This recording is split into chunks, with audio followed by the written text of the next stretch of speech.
Psoriasis एक common बीमारी है जो दुनिया में लगभग 1 से 3% लोगों को होती है। इस सोराइसिस के जो सबसे कॉमन टाइप की सोराइसिस है उसको हम बोलते हैं प्लाक टाइप सोराइसिस, जिसके अंदर बहुत सारे बॉडी के अंदर लाल लाल पैचेस बन जाते हैं, उसमें छिलके निकलते हैं या पपड़ी निकलती है सफ़ेद कलर की। वो कॉमन टाइप की सोराइसिस होती है। लेकिन एक ऐसी भी सोराइसिस होती है जिसमें इन पैचेस के ऊपर बहुत सारे छोटे छोटे पस के दाने बन जाते हैं और इसको हम बोलते हैं पस्चुलर सोराइसिस। तो आज मैं आपको इसी सोराइसिस के बारे में बताऊंगा कि पस्चुलर सोराइसिस क्या होती है, इसके क्या लक्षण हैं और इसका क्या ट्रीटमेंट है।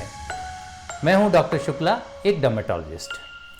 देखिए, सोराइसिस एक कॉमन प्रॉब्लम है। जैसे मैंने आपको बताया, जो कॉमन टाइप की सोराइसिस होती है उसके अंदर बहुत सारे लाल लाल पैचेज होते हैं और उन पैचेज में सफ़ेद छिलके से निकलते हैं। वो बहुत इस बीमारी के खास लक्षण होते हैं। लेकिन कुछ लोगों को ये बीमारी जो है एक दूसरी बीमारी में बदल जाती है जिसके हम कहते हैं पस्चुलर सोराइसिस। उस पस्चुलर सोराइसिस के अंदर उन पैचेज के अंदर वो दाग जो होते हैं थोड़ा ललाई उनकी बढ़ जाती है, उनके अंदर जलन भी होती है, बुखार भी आने लगता है और इन पैचेज के ऊपर आप बहुत सारे छोटे छोटे पस के दाने बन जाते हैं या पानी के दाने बन जाते हैं। तो इसको हम बोलते हैं पस्चुलर सोराइसिस। तो पस्चुलर सोराइसिस बहुत कॉमन चीज़ नहीं है, अनकॉमन है, लेकिन इसका जानना इसलिए ज़रूरी है कि ये खतरनाक बीमारी हो सकती है। अगर इसका ट्रीटमेंट सही समय पर नहीं किया गया, सही ट्रीटमेंट नहीं किया गया तो ये जानलेवा साबित हो सकती है। इसलिए इसके बारे में मैं आज आपको कुछ बताऊंगा। सबसे पहले लक्षण की बात करते हैं। पस्चुलर सोराइसिस ज़्यादातर 40 से 50 साल के उम्र के लोगों में होती है और महिलाओं में ज़्यादा होती है और बच्चों के अंदर बहुत ही कम होती है। इस सोराइसिस के अंदर दो तरह के लक्षण दिखाई पड़ सकते हैं। एक तो ये सोराइसिस लोकलाइज्ड हो सकती है, यानी केवल आपके हाथ और पैरों के हथेलियों में और पैर के तलों में हो सकती है और अंगुलियों के टिप्स पे हो सकती है। तो इस तरह की सोराइसिस को तो हम बोलते हैं लोकलाइज्ड पस्चुलर सोराइसिस। और या फिर ये जनरलाइज्ड हो सकती है और जनरलाइज्ड के अंदर पूरे बदन के ऊपर कहीं भी ये जो पैचेज होते हैं सोराइसिस के, उन पैचेज के ऊपर ये दाने बन सकते हैं। तो इसको हम बोलते हैं जनरलाइज्ड पस्चुलर सोराइसिस। और ये जनरलाइज्ड पस्चुलर सोराइसिस ज़्यादातर जो स्किन के बड़े फोल्ड्स होते हैं जैसे कि आर्मपिट्स हैं या ग्रोइंस हैं, उनके अंदर ज़्यादा होती है। तो जो जनरलाइज्ड पस्चुलर सोराइसिस होती है उसके अंदर शरीर के ऊपर जितने भी पैचेज हैं आपके सोराइसिस के, उन पैचेज के ऊपर बहुत सारे छोटे छोटे पस के दाने बन जाते हैं और पानी के दाने भी बन जाते हैं। पर ये खास बात होती है, जो पस के दाने बनते हैं इनका जो पस होता है वो उसके अंदर बैक्टीरिया नहीं होते हैं, क्योंकि ये बैक्टीरियल इन्फेक्शन नहीं होता एक्चुअली। इसलिए जो पस के दाने होते हैं इसमें बैक्टीरिया नहीं होते, यानी स्टेराइल होते हैं। ये सोराइसिस के जो पैचेज हैं, ये जो आम पैचेज होते हैं उनसे ज़्यादा बड़े हो जाते हैं, इसमें जलन भी ज़्यादा होती है, ये ज़्यादा लाल हो जाते हैं और इसके साथ ही कुछ जनरल लक्षण भी साथ में आ जाते हैं। जनरल लक्षणों में बुखार आने लगता है, मसल वीकनेस हो जाती है, दर्द होता है और आपको डिहाइड्रेशन हो सकता है। तो ये सारे लक्षण पस्चुलर सोराइसिस के अंदर हो सकते हैं। अब जानते हैं कि पस्चुलर सोराइसिस का कारण क्या है, आखिर ये क्यों होती है। देखिए, सोराइसिस इन जनरल, चाहे वो कोई सी तरह की सोराइसिस हो, उसके अंदर जो मेन कारण है वो है अपने इम्यून सिस्टम का ओवर एक्टिव होना। यानी इम्यून सिस्टम जो है, जो नॉर्मली बाहर की चीज़ों के अगेंस्ट अटैक करता है, लेकिन ये गलती से हमारी स्किन के अगेंस्ट ही अटैक करना चालू कर देता है। तो स्किन के सेल्स के अगेंस्ट अटैक करता है तो उससे ज़्यादा स्किन बनने लगती है और सोराइसिस के पैचेस बन जाते हैं। तो पस्चुलर सोराइसिस में भी यही मेन कारण यही है। लेकिन ये ऐसा क्यों होता है कि जो प्लाक सोराइसिस होती है वो उसके अंदर क्यों कन्वर्ट हो जाती है पस्चुलर सोराइसिस में?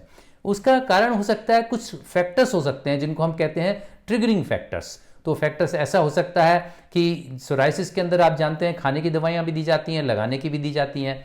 तो जो खाने वाली दवाइयाँ सोराइसिस के अंदर चलती हैं वो अगर आप अचानक बंद कर दो तो वो एक फैक्टर हो सकता है कि आपके वो प्लाक सोराइसिस पस्चुलर सोराइसिस में कन्वर्ट हो जाए। या फिर सोराइसिस के अंदर जनरली हम स्टेरॉइड्स को नहीं देते हैं खाने के लिए, लेकिन अगर किसी कारण से देना पड़ता है और उनको अचानक बंद कर दिया जाता है तो वो भी एक कारण हो सकता है कि उससे प्लाक सोराइसिस जो है वो पस्चुलर सोराइसिस में कन्वर्ट हो जाए। या फिर कुछ दवाइयाँ हैं जैसे कि बीटा ब्लॉकर्स हैं, लिथियम हैं, आपके NSAIDs हैं, मतलब पेन किलर्स जो हैं, और कुछ और भी एंटी मलेरियल्स हैं, कुछ और भी दवाइयाँ हैं अगर वो दवाइयाँ दी जाती हैं सोराइसिस के अंदर तो उनसे भी एक रिएक्शन हो सकता है और उस रिएक्शन के कारण से ये जो प्लाक सोराइसिस पस्टुलर सोराइसिस में कन्वर्ट हो सकती है। इसके अलावा अगर ज़्यादा सन एक्सपोजर आपका हो रहा है वो भी एक कारण हो सकता है, या फिर अगर स्ट्रेस है किसी भी तरह का तो स्ट्रेस भी ये एक ट्रिगरिंग फैक्टर हो सकता है पस्टुलर सोराइसिस के लिए। तो ये तो सब पस्टुलर सोराइसिस के कारण हो गए। अब अपन जानते हैं कि अगर पस्टुलर सोराइसिस हो गई तो उसको कैसे ठीक करेंगे, उसका ट्रीटमेंट क्या है। देखिए, ट्रीटमेंट में अगर आपके लोकलाइज्ड पस्टुलर सोराइसिस है तो ये ज़्यादा डिफिकल्ट नहीं है ट्रीटमेंट, क्योंकि अगर लोकलाइज्ड है तो उसमें लगाने के लिए हम स्टेरॉइड क्रीम देंगे या कैल्सीपर्टियोल देंगे या दोनों को मिक्स करके देंगे, और इसके अलावा इमोलिएंट्स देंगे, बहुत सारे मॉइस्चराइजर्स देंगे लगाने के लिए। और अगर अकेले इनसे ठीक नहीं होता है तो फिर खाने की दवाइयाँ भी देनी पड़ती हैं, एसिटेटिन देनी पड़ सकती है या मीथोट्रेक्सेट देना पड़ सकता है। अब आते हैं जनरलाइज्ड पस्टुलर सोराइसिस के ट्रीटमेंट का। जनरलाइज्ड पस्टुलर सोराइसिस का ट्रीटमेंट जो है वो घर पे होना संभव नहीं है, क्योंकि ये एक सीरियस कंडीशन है, इसलिए ऐसे मरीज को अस्पताल में जाना ही पड़ेगा, भर्ती होना पड़ेगा।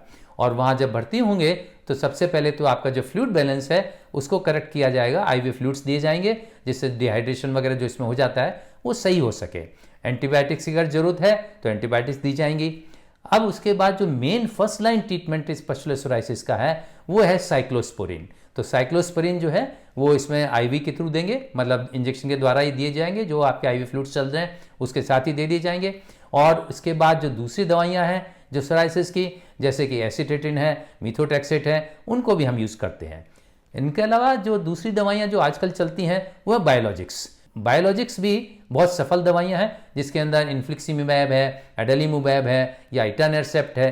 ये जो बायोलॉजिक्स है इनको भी हम, अगर हमारी साइक्लोस्पोरिन से ठीक नहीं हो रहा है या किसी कारण से हम साइक्लोस्पोरिन नहीं दे रहे हैं तो फिर हम बायोलॉजिक्स ट्राई करते हैं। कभी कभी हम दोनों को कंबाइन भी करते हैं, बायोलॉजिक्स भी देते हैं और साइक्लोस्पोरिन भी देते हैं। इनके अलावा आपको जो लगाने के लिए जो जैसे आप लगाते हैं इमोलिएंट्स हैं वो आपको लगाने पड़ेंगे। अगर बुखार आ रहा है तो उसको आपको कंट्रोल करना पड़ेगा। खुजली के लिए आपको एंटीहिस्टामिन देनी पड़ेगी। तो ये सब दवाइयाँ आपको हॉस्पिटल में दी जाएंगी और उससे आपकी पस्टुलर सोराइसिस कंट्रोल हो जाएगी। एक बात का ध्यान रखें कि अगर आपको पस्टुलर सोराइसिस पूरी बॉडी में हो गई है तो आप जल्दी से जल्दी हॉस्पिटल जाएं, क्योंकि ये बहुत सीरियस बीमारी है। अगर नहीं टाइम से इलाज किया तो जानलेवा हो सकती है। तो आज के लिए बस इतना ही। अगली बार फिर एक नए टॉपिक के साथ आपके सामने पेश होऊंगा। तब तक के लिए आपसे इजाज़त चाहता हूँ। धन्यवाद।